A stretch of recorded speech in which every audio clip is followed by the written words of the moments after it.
What if AI could help students do more than find answers? What if it could help them practice, reflect, and learn more personally?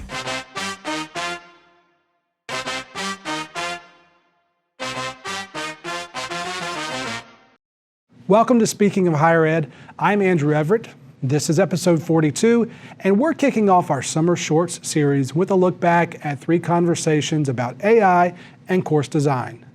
In this episode, we will hear from Dr. David Wiley, Dr. Rafael Pacheco, and our own podcast team as we revisit practical ideas for using AI to support personalized learning, active engagement, and faculty-created course materials. Our first clip comes from episode 36 with Dr. David Wiley, one of the founders of the Open Educational Resources movement. In that conversation, Arthur asked him how generative AI has changed his thinking about OER and OER-enabled pedagogy. Dr. Wiley's answer is useful because he pushes us beyond the idea of a resource as something static, like a textbook chapter or handout.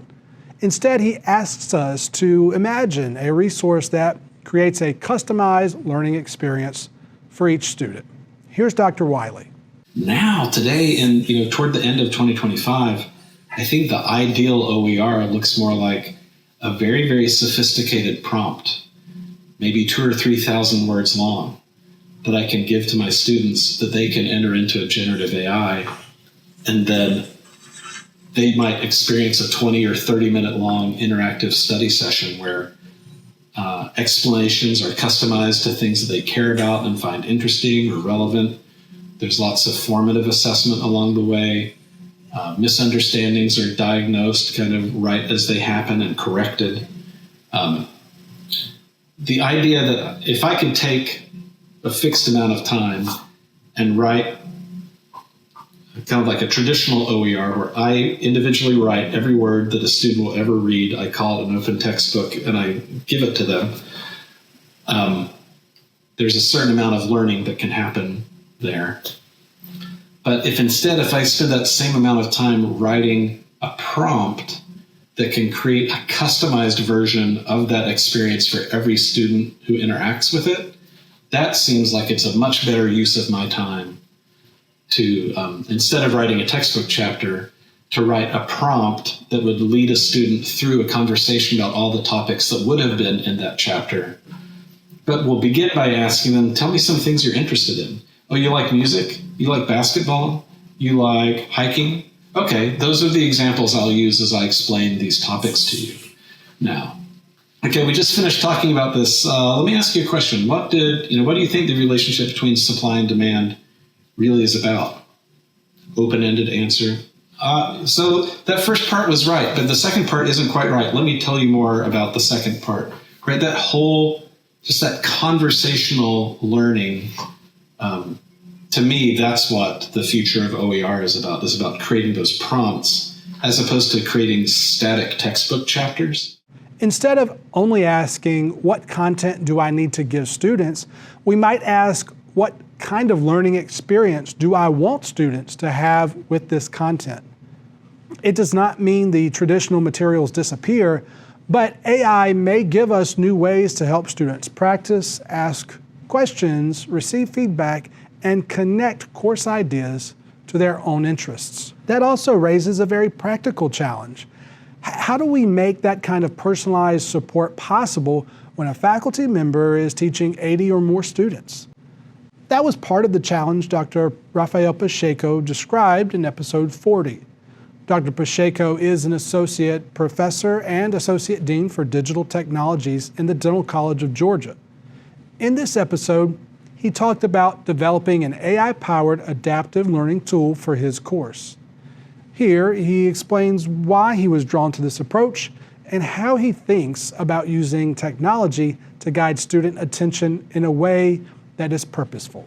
And I think you're familiar, and some people are familiar with the 2 sigma problem. Students that have personalized feedback, they perform 2 standard deviations above than the average of the class, usually. Mm-hmm.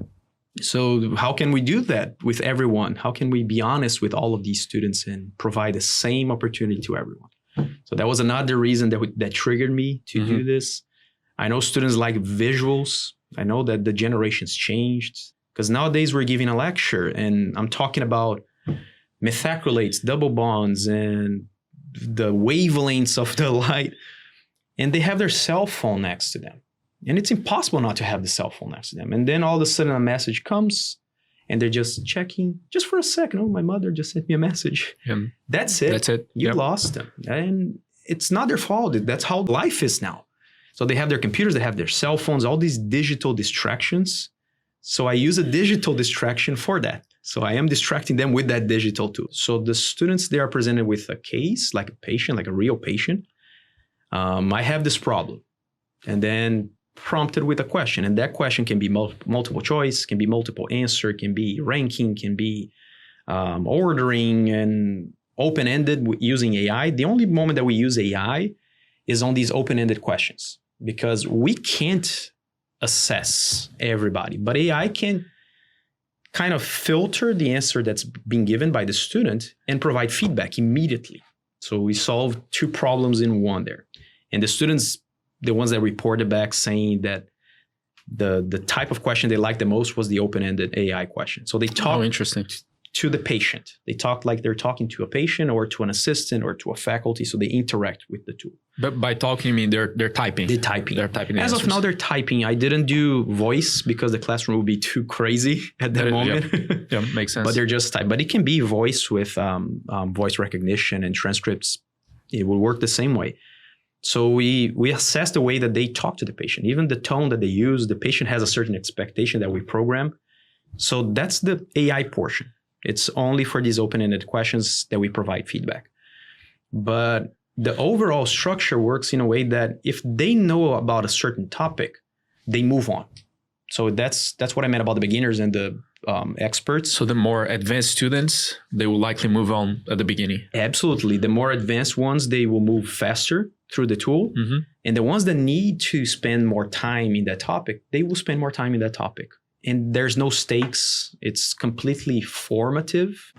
What stands out there is that Dr. Pacheco is not using technology just because it is new. He's responding to a teaching problem that many faculty recognize. Students come into a course with different levels of preparation. They need feedback, but feedback takes time. They are surrounded by digital distractions, but those same digital spaces can also be used for learning. For some faculty, though, the next question is, where do I even begin? That is where episode 38 comes in. In our vibe coding episode, Arthur, Jeff, and I talked about using AI-assisted building to create interactive materials, LMS content, announcements, and other course elements through conversation with a generative AI tool. Near the end of that episode, we discussed what small experiment faculty could try without taking on too much risk. I would just go back to emails and announcements, honestly. That's an easy and fun way to get started, but there are other elements, fun things you can create. Yeah, and again, I don't think you even have to be so intent on creating an activity. If you do just kind of have a page maybe that has a lot of content on it and you want it to just be a little more compelling in terms of its look, or maybe a little easier to read, you can go to the GPT of your choice and just ask it, considering design principles and readability and all those kind of things, how can we make this a little more interesting to look at? And so that again is an easy, low stakes thing to do, because you really can't get it wrong. And again, if you don't like colors or you don't like the look, you can go back and forth and things like that. But you don't have to worry about any kind of interactivity necessarily that might not be meeting learning objectives. You're really just improving the look and the style and the feel maybe of it. And so I think that too is a good kind of low stakes way to kind of get started, which maybe is just kind of a different step than what you were just showing with the email. So, in addition to what both of you said, and going off of what you said, Jeff, even ask ChatGPT, right? I have this module. Perhaps students are not engaging as much as I wish in this particular module. What are some activities that I could have, asking the tool, right? What are some activities that I could create, something that is interactive using vibe coding for this particular module? Give the tool the topic, and see what ideas it generates, and then make sure you tell it, something that is low risk. That may be the best place to start. Not with the full course redesign, not with a complicated interactive simulation. Start with one announcement, one content page or module introduction, one study guide that could become more interactive.